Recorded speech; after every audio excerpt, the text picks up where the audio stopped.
Le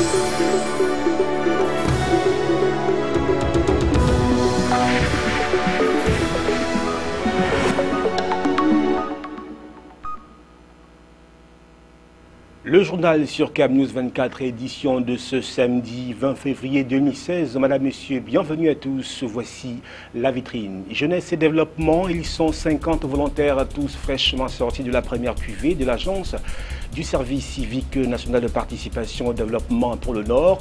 Il leur a été prescrit l'entrepreneuriat de conviction pour un Cameroun émergent. C'est au cours de la cérémonie marquant la fin de 6 mois de formation. Promotion des langues maternelles, le débat est lancé à l'occasion de la célébration ce 21 février de la Journée mondiale de la langue maternelle.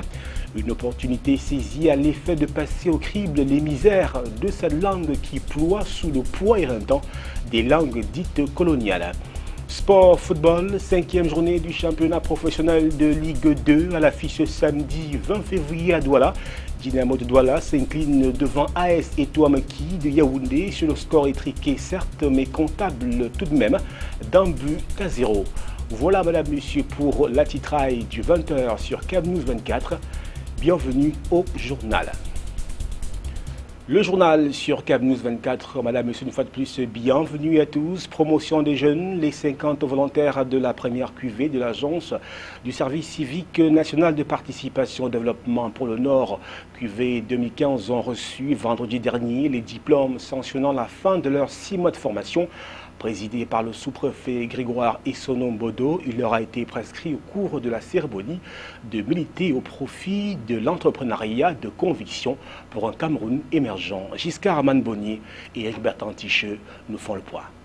Les 50 volontaires de l'Agence du service civique national de participation au développement ont achevé leur formation entamée le mois de juin 2015, ce vendredi 19 février 2016, au centre pilote de Languy dans l'arrondissement de Pitois, région du Nord. Ils ont reçu le certificat qui sanctionne la fin de formation. La joie sans pareil était perceptible sur leur visage. Pendant les 6 mois, ils ont reçu des connaissances diverses. Ces volontaires qui désormais sont devenus des personnes plus responsables ne souhaitent pas que l'émergence du Cameroun se fasse sans eux, puisque le chef de l'État a besoin de toutes les énergies pour cet événement à l'horizon 2035. Une émergence qui a besoin de l'action, celle où l'on voit les faits, à l'exemple de cette cuvée de volontaires qui ont produit dans l'agriculture près de 300 sacs de maïs. La joie des organisateurs était ainsi grande en dépit des difficultés rencontrées avant et pendant la formation. Nous sommes satisfaits dans la mesure où les enfants ont subi leur formation de bout en bout pendant 6 mois.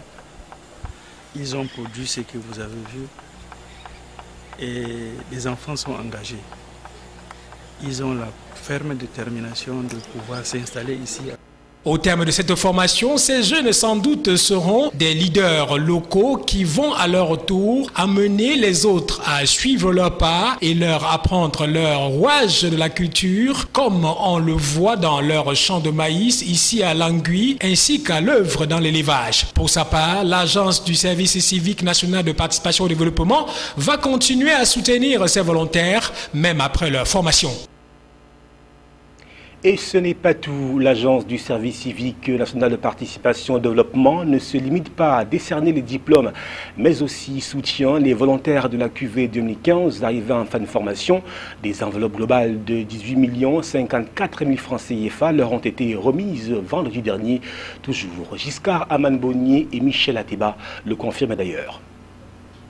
Les 50 volontaires du service civique national de participation au développement cuvée 2015 répartis en 10 groupes venus de tous les départements que compte la région du Nord, ont reçu la somme de 1 854 000 francs CFA par groupe.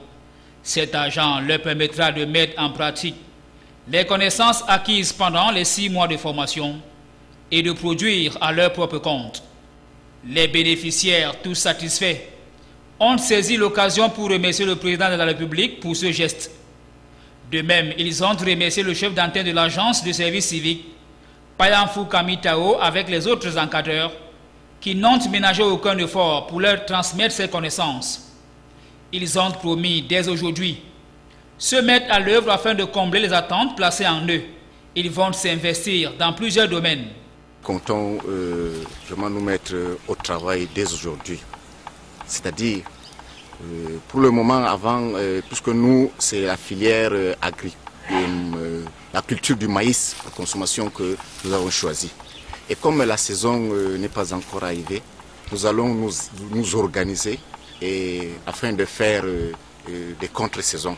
Ça, dans ce centre m'a transformé, pas seulement moi, mais tous les volontaires du centre pilote de Langui. Les 1 800 000 qu'on a reçus, on va essayer de mettre dès aujourd'hui même au travail et de faire l'élevage. Le sous-préfet de l'arrondissement de Pitoa qui présidait la cérémonie a rappelé aux uns et aux autres que la remise de cette prime en ce jour exprimait l'attachement du chef de l'État aux jeunes qui constituent l'avenir du Cameroun de demain, et c'est avec eux que l'émergence à l'horizon 2035 sera atteinte. Pensons qu'avec la recherche des partenaires, les appuis du gouvernement ne peuvent pas être suffisants. Nous allons négocier avec les partenaires pour pouvoir avoir le maximum de moyens possibles, pour pouvoir accompagner ces gens, comme vous le voyez, sont très enthousiastes. Par la même occasion, le chef d'antenne Païfou Kamitao a énuméré quelques préoccupations qui lui tiennent à cœur et formulé l'implication de l'État pour trouver des solutions. Dans un tout autre registre à présent, célébration de la Journée mondiale de la langue maternelle, une occasion qui inspire des réflexions. Les langues coloniales ont pignon sur rue dans la société camerounaise. Alors qu'on tient à les inculquer à la jeune génération, l'on perd conscience du bien fondé de la langue maternelle. La Journée mondiale de la langue maternelle est une nouvelle occasion de l'ancien appel en nos langues à l'usage de nos langues. Colin Bekatal et Josué Ngongang. Il n'y a pas l'ombre d'un doute, les langues maternelles prolifèrent au Cameroun et c'est par centaines que l'on évalue le nombre dans notre pays. La crainte vient cependant de ce que cette caractéristique du territoire national n'en vienne à sombrer dans la désuétude. Une génération de nos compatriotes est comprise au piège de la culture linguistique occidentale. Pour certains qui ne veulent pas oublier de là où ils viennent, on constate dans l'expression le mélange des langues. Langue maternelle. Non seulement que quand il est étranger, pour d'autres, la langue maternelle est une notion inconnue. Pourquoi? Si j'aime pas jouer au village. Ces derniers n'ont pas du tout conscience des vertus de la langue maternelle. Il y a beaucoup d'avantages. Parler sa langue maternelle fait d'abord vivre sa culture. Et c'est important quand il faut se dire des choses confidentielles en présence des étrangers. Oui, c'est très important de parler sa langue maternelle et de transmettre aux enfants. Outre le facteur de la confidentialité, la langue maternelle offre, entre autres choses, la possibilité d'une communication réelle entre petits-enfants et leurs grands-parents. Le 21 février se célèbre la Journée mondiale de la langue maternelle. C'est donc une nouvelle occasion d'exhorter et le mieux en nos langues à faire usage de sa langue maternelle.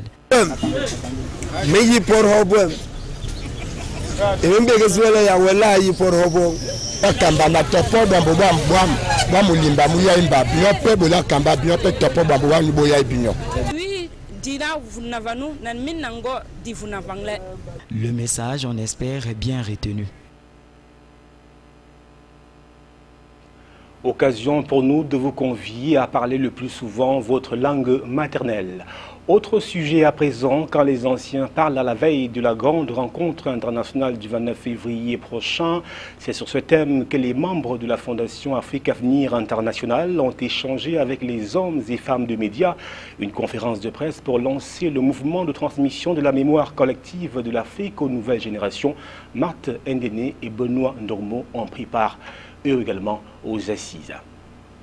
À la veille de la rencontre internationale de Douala, le 29 février 2016, une conférence de presse a été organisée ce 19 février dans les locaux d'Afrique Avenir International dans le but de sortir du conclave et de l'esclavage colonial. Déjà 30 ans d'existence, qu'Afrique Avenir milite pour la préservation et la transmission de la mémoire collective ou héritage de l'Afrique avec des témoignages de 176 vieux Camerounais âgés entre 90 et 110 ans, parmi lesquels certains sont décédés. Par son président, le prince Bele Africa Veni offre aux Camerounais la possibilité de découvrir le grand chantier de la nouvelle phase de la fondation en pleine reconstruction. Témoin de la jeunesse du Cameroun colonial, il a le souci de voir les Africains connaître leur origine et particulièrement l'histoire de leur pays et de leur continent pour savoir qui ils sont, où ils vont. Pour lui, les Africains eux-mêmes ne jugent pas de leur culture dans nos bibliothèques. Il est rare de trouver des éditions qui nous édifient sur les faits réels de notre pays, mais qui existent en Europe. Nous avons besoin, en tant que Camerounais et Africains, de notre mémoire collective. La mémoire. Une personne dont la mémoire a été effacée ne retrouvera jamais le chemin de la maison. Il va y avoir beaucoup de chefs traditionnels ici, des Namido, des sultans, etc., et qui vont venir se ressourcer et amener tout ceci dans leur communauté. Au cours de cette rencontre du 29 février prochain, à laquelle on annonce la présence de la France, de l'Allemagne, de l'Autriche, de délégations maliennes et gambiennes, de la correspondance sud-coréenne et notamment des ambassadeurs, solennellement et officiellement des échantillons de DVD, des voix de ceux-là même qui ont fait l'histoire de notre pays. Les chefs traditionnels viendront chacun pour se ressourcer et ramener ses connaissances dans leurs communautés respectives.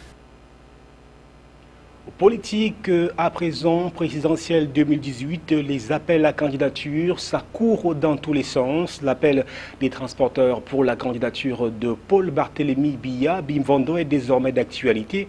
Ils se sont réunis à Yaoundé vendredi dernier au cours d'une assemblée populaire qui a donné lieu à une pluie de remerciements au chef de l'État pour les différentes mesures prises en faveur du secteur des transports.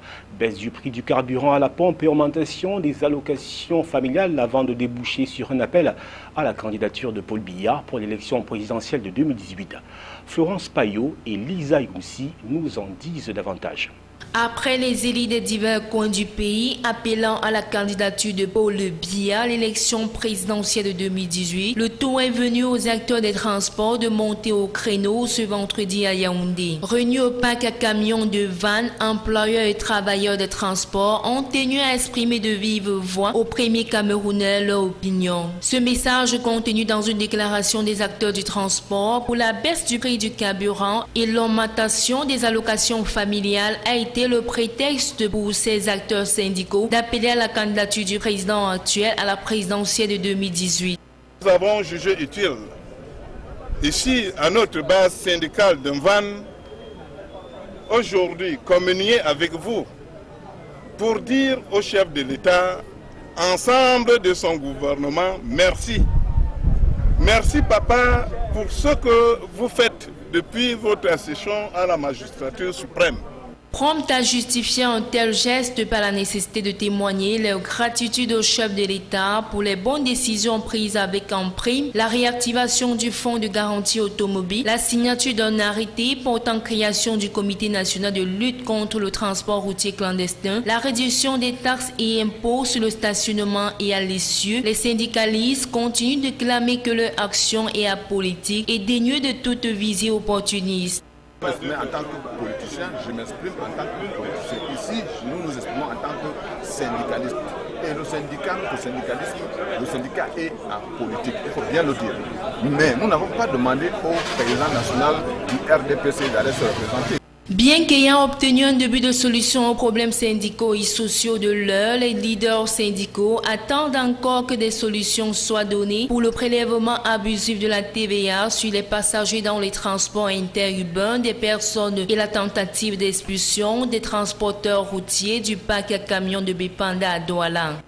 S'ils disent soutenir bec et ongle la lutte contre le terrorisme et le groupe Boko Haram, les syndicalistes saluent pour l'instant les mesures présidentielles, mais évitent de s'apaisantir les conséquences induites de la baisse du carburant, notamment sur le coût du transport urbain et interurbain, qui reste maintenu au tarif de juin 2015, appliqué au lendemain de la hausse du carburant.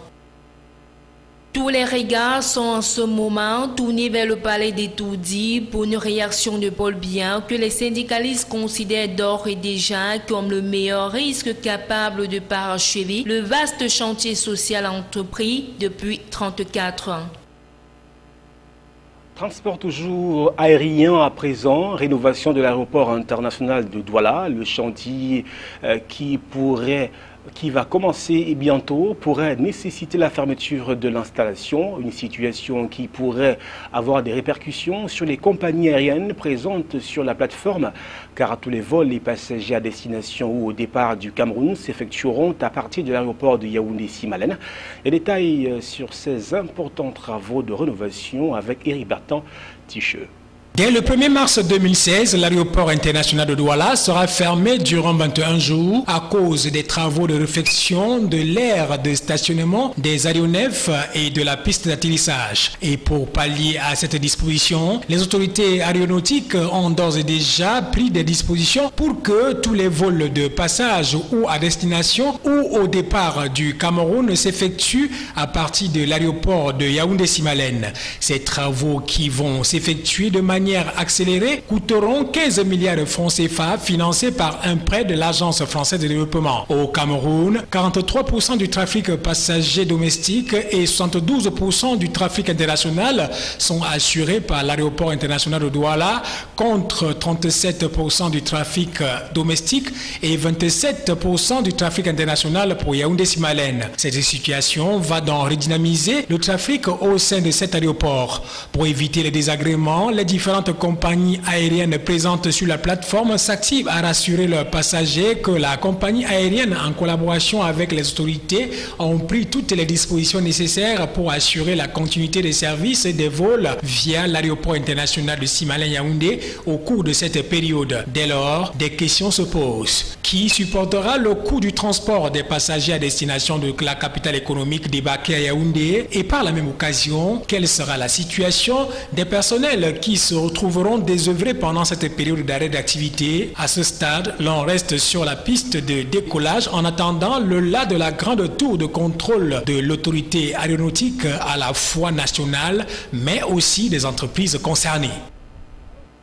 Un esprit sain dans un corps sain, nous sommes en sport, football, les matchs comptant pour la 5e journée du championnat professionnel de Ligue 2 s'est disputé ce samedi 20 février à Douala. Dynamo était opposé à AS Etoile Meki de Yaoundé. Les visiteurs ont damé le pion aux locaux sur le score étriqué d'1-0. La formation de Dynamo enchaîne ainsi sa deuxième défaite d'affilée. Le film de la rencontre avec Michel Atiba et Josué Ngongang. Service minimum pour AS Etoile Meki ce samedi devant la Dynamo Sportive de Douala à Douala. La formation de Jean de Makoun a assuré l'essentiel face à une équipe de la Dynamo en manque de repères. Même si les deux clubs pratiquent un jeu décousu à la première période, les visiteurs trouvent la faille à la 37e minute. Le bon enchaînement entre Ngom Balonga Dossar 8 et Pascal Kilama Dossar 9 trouve le pied de Ferdinand Ganchang qui n'a que le temps de propulser le cuir au fond des filets adverses. Les jaunes de la Dynamo rentrent dans les vestiaires avec ce léger désavantage. La deuxième manche n'apporte rien aux locaux, malgré les assauts du capitaine Chris Mbodi. AS Etoile mais qui ne cède pas. L'équipe de Yaoundé empoche les 3 points de cette 5e journée. À Douala et enfonce son adversaire du jour, qui signe sa deuxième défaite d'affilée, après celle concédée contre AS Matelo à la 4e journée. Dynamo ne gagne plus depuis le départ de son coach principal, Bilé Tanga. Après la rencontre, nos reporters ont recueilli quelques avis. C'est vrai, c'est la capitale du Cameroun, c'est la capitale économique du Cameroun. Donc ça veut dire que sur le plan comptable, on gagne des points ici. Il faut savoir que ce n'était pas évident cet après-midi parce que les organisateurs étaient un peu fatigués. Avec la température, ce n'était pas très évident. Je pense qu'on a fait l'essentiel et le plus important, c'était de prendre les 3 points. Comment est-ce que vous avez trouvé votre adversaire Non, l'adversaire n'a pas démérité. Je pense que bon, ça a été un bon match. Et ça va. C'est vrai, c'est pas bon pour la maison, mais on va pas rester sur les événements. Il faut penser au championnat, il faut penser aux journées à venir. Aujourd'hui, on a pris un but contre le coup du jeu. On a pratiquement joué la deuxième mi-temps dans le camp de Tomeki qui a que eu des contres. Avant de clore ce journal, un détour pour prendre le pouls de l'actualité internationale avec le concours de l'AFP. Mission accomplie pour David Cameron. Au bout de près de 30 heures de négociations, le Premier ministre britannique a arraché à ses partenaires un accord pour éviter au Royaume-Uni de quitter l'UE. À charge pour lui à présent de convaincre sur le terrain avant le référendum prévu le 23 juin. Pas de nouvelles candidatures sans baisse du chômage. François Hollande persiste et signe en réaffirmant cet engagement personnel où il lie son éventuelle candidature à l'élection présidentielle de 2017 aux résultats sur le front de l'emploi. Le suspense demeure donc. Le philosophe et écrivain italien Umberto Eco est mort vendredi soir à l'âge de 84 ans. Son best-seller Le nom de la rose, une enquête policière au sein d'une communauté religieuse au XIVe siècle, adaptée au cinéma et traduit en une quarantaine de langues, lui a assuré une notoriété universelle. Il l'avait promis et il l'a fait. Le milliardaire britannique Richard Branson revient avec une nouvelle version de son avion suborbital. Virgin Atlantic a dévoilé en Californie son nouveau Spaceship 2, 16 mois après l'accident qui avait coûté la vie au pilote. Avant cette catastrophe, Virgin Atlantic comptait déjà 650 clients pour un coût de 250 000 $ par personne. Retour du surf à La Réunion, presque 5 ans après la première attaque de requins et 3 ans après l'arrêt des compétitions, l'île de l'océan Indien voit ses jeunes se mettre de nouveau à l'eau. Une reprise rendue possible par la pose récente de filets anti-requins au large de la côte. Fin du journal, restez sur CAMnews 24, nos programmes se poursuivent. Au revoir.